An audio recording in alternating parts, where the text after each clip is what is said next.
Japan کا دورہ کرنے والے، چین کا دورہ کرنے والے یا دوسرے ممالک کا دورہ کرنے والے، وہ کس حد تک آپ کو مدد کر رہے ہیں، کس حد تک؟ جاپان کی طرف سے کوئی سیلاب کے لیے کوئی کسی قسم کا کوئی اعلان ہوا ہو، کوئی جو ہے وہ مین پاور کی سپورٹ ملی ہو، کوئی ٹیکنالوجی کی سپورٹ ملی ہو، چائنا کی طرف سے کوئی ملی ہو؟ ابھی بھی آپ دیکھیں کہ وہی یعنی روایتی جو ہے وہ کوئی ربڑ کے ٹائر لے کے بیچارہ تیر رہا ہے اپنے آپ کو، کوئی وہ کشتی لے کے گھوم رہا ہے. تو آپ اسی سے دیکھ لیں کہ ہم نے کیا سیکھا ہے. اور یہ آج سے نہیں، یہ اب سوشل میڈیا پہ تصاویر چل رہی ہیں کہ 89 میں بھی یہی فیملی تھی، ان کے والد تھے، 92 میں بھی وہی تھے، پھر بیچ میں تو جو آپ آتے جاتے ہیں، کمپنی مین خود آتی ہے، کبھی کبھی پیچھے ہٹ جاتی ہے. تو اس کے باوجود آج بھی وہی صورتحال ہے. آج بھی ہم ان کو تسلیاں دے رہے ہیں کہ جو ہی یہ ختم ہوگا 80 ڈیم بنا دیں گے. اب اس سے بڑا آپ اندازہ کریں کہ اتنا نانسنس کوئی رویہ ہو کہ عوام کو اتنا یہ نہیں بیوقوف سمجھتے ہیں کہ جو ہی یہ ہوگا ہم عوام کو کہیں گے 80 ڈیم بن جائیں گے. مطلب 80 ڈیم کون بنائے گا؟ یہاں پر بڑے بڑے ممالک جنہوں نے پلاننگ کر کے اگلے 50 سالوں میں چیزیں تیار کریں، کنسسٹنسی چاہیے گورنمنٹ میں. جو ہے وہ جس طریقے سے رد و بدل کیا جاتا ہے، یہ میری مرضی کا نہیں، اس کو اٹھا کے ادھر مارا جاتا ہے، کرپٹ کو اٹھا کے اقتدار میں، اور اقتدار والوں کو اٹھا کے کرپشن میں ڈالا جاتا ہے. تو اس سے ذرا جب یہ صورتحال ہوگی، انسرجنسی موجود ہے، تو پھر مجھے بتائیں کہ کس طریقے سے ایک آپ کہہ سکتے ہیں کہ باہر سے جو ہے وہ انویسٹمنٹ آئے گی. ادارے تو بہت سے بنے ادارے. آپ اب سوال یہ اٹھ رہا ہے کہ کیا ان 3-4 سالوں میں، 2-3 سالوں میں کوئی $1 بھی باہر کی انویسٹمنٹ آئی ہے؟ کوئی ایک ایسی کمپنی بتا دیں جو باہر سے آئی ہو، جس نے پاکستان میں آگے انویسٹمنٹ کی ہو. بلکہ یہ ضرور ہوا کہ آپ کے پاکستان کے جتنے پراپرٹی ڈیلرز تھے، انہوں نے ملک سے باہر پیسہ لے کے گئے، وہ منی لانڈرنگ کی ہے، وہ ہنڈی کے تھرو یا جس طرح بھی کیا، وہ چیزیں زبان زدیام ہیں. اور ایسے ایسے لوگ ہیں کہ آپ کو کیا بتایا جائے.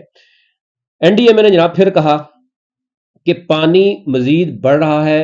ملتان کے ہیڈ محمد والا میں شگاف جو ہے وہ پڑھ سکتا ہے، جس کے اگینسٹ جو ہے وہ تمام جو باقی علاقے ہیں وہ سارے کے سارے اس میں بہ جائیں گے.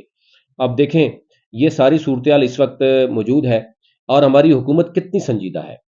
دوسری طرف آپ دیکھیں تو قومی اسمبلی کا اجلاس ہوا کل بھی اور آج بھی، اور اس میں جناب بات ہو رہی ہے کہ جنگلات کاٹنے اور دریاؤں پر سوسائٹیز بنانے کے خلاف کارروائی کا مطالبہ کر رہے ہیں. آپ اندازہ کر سکتے ہیں اس سے کہ اب قومی اسمبلی بھی یہ رہ گئی ہے کہ جو سیلاب آئے ہوئے اتنا عرصہ ہو گیا، اور اس کے بعد بس وہ قومی اسمبلی میں سے سوال جواب ہوتے ہیں. مطلب بولنے والا بھی اپنے آپ کو بعد میں کہہ رہا ہوتا ہے دیکھیں جی میری ویڈیو بنا کے وائرل کر دو. اور یعنی ہر بندہ اپنی اپنی حاضری لگا رہا ہے اور کمیٹیاں اٹینڈ کر رہا ہے. کروڑوں روپے سے غریب عوام کے نام پہ ٹیکس دیا جا رہا ہے. دوسری طرف افسوس کی بات یہ ہے کہ مریم نواز صاحبہ ایک بریانی کا ڈبہ ہے، اس پر بھی ان کی تصویر لگتی ہے، اور یہ کہا جا رہا ہے کہ اس میں 50 روپے کی بریانی ہے اور 100 روپے کا ڈبہ پڑ رہا ہے اس غریب عوام پر. کوئی ایسا تھیلا نہیں ہے، بیگ نہیں ہے جس میں مریم نواز کی تصویر نہیں. تو یہ احساس کمتری کے شکار ہیں. یہ کیا معاملہ ہے؟ یعنی عوام سیلاب میں دبی ہوئی ہے، اور پرنٹنگ کے لیے لوگوں کو یعنی پرنٹنگ مشینوں میں لایا جا رہا ہے. آپ صرف اس چیز سے اندازہ لگائیے گا کہ یہ جو مارکیٹنگ اور یعنی جو کیا ہے، اس پہ اربوں روپے لگائے جا رہے ہیں. یعنی اگر کروڑوں روپے ان میں سے عوام کو بھی مل جاتے تو شاید یہ معاملات حل ہو جاتے. کوئی وزیر اٹھ کے جاتا ہے، بچوں کے ساتھ بیٹھتا ہے، کہتا ہے جی آپ نے چاول کھائے ہیں، بوٹی کھائی تھی. یہ ہمارے وزراء آپ عوام کے ساتھ ان کی تذلیل کر رہے ہیں، اور وہ ویڈیو سوشل میڈیا پہ چڑھا رہے ہیں، ہاں جی بوٹی کھائی تھی بچے نے. تو اس سے آپ اندازہ کر سکتے ہیں جی.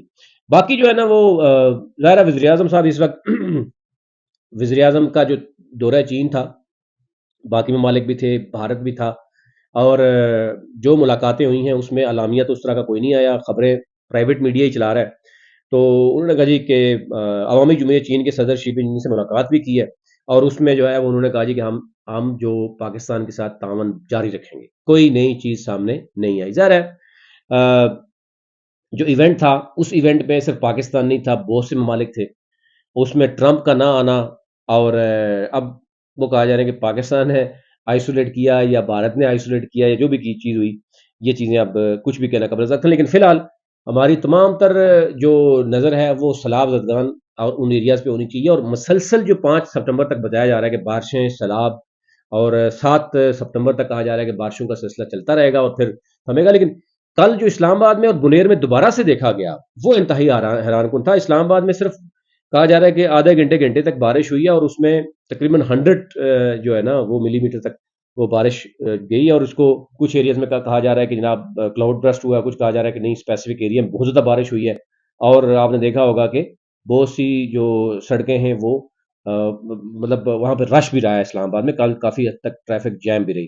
یہ اوورال صورتحال تھی، وہ آپ تک رکھنی تھی. مزید اس پہ آپ کو